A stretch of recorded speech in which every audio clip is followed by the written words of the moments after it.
The hypocrite's gaze and face reflects his hatred and hostility. One of the most prominent characteristics of believers is the clean, peaceful, trustworthy, and loving expression in their eyes. God describes this pleasant and faithful expression in the verse, "You see them bowing and prostrating, seeing God's good favor and his pleasure. Their mark is on their faces, the traces of prostration." Surat al-Fath, 29.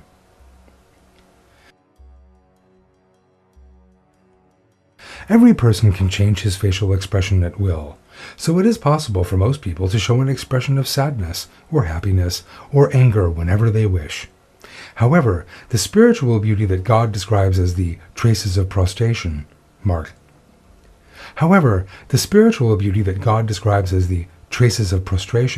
can't be achieved through imitation or effort.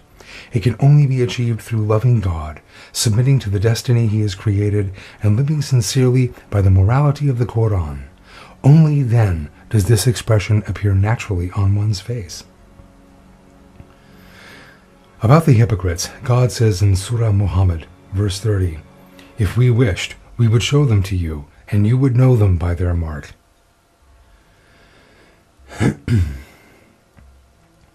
It can be understood from this verse that the face of the hypocrite reflects the insincere, sinister, and unclean soul of his.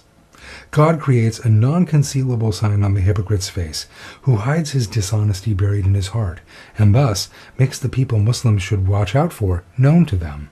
However, a Muslim himself can't judge a person by saying, "This person is a hypocrite," with certainty, because no one has the ability to know the true sincerity and faith of a person.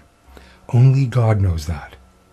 Even when there is evidence against a person, Muslims can only assume that he is displaying hypocritical characteristics or showing signs of a hypocrite. However, the verse, "If we wished, we would show them to you," informs us that God can make these people known to his messengers through revelation if he so desires. While Muslims stand out because of their peaceful, loving, and respectful expressions, hypocrites manifest themselves with their blackened countenance, corrupted by anger and hatred. They have a disturbing and devilish expression. Sometimes their gaze shows no meaning, sometimes it is full of hatred or discontent, and sometimes it is hostile and offensive. In the Qur'an, one of the most prominent characteristics of the hypocrites, their repulsive expressions, is explained in the verse, "God knows the eye's deceit and what people's breasts conceal." Surah Ghafir, 19. The aim of this devilish expression is to disturb and depress the believers.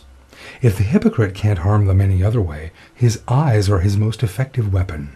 God informs us of the immorality of hypocrites and their expressions and the severity of their hatred. They would almost strike you down with their evil looks when they hear the reminder. Surat al-Qalam, 51.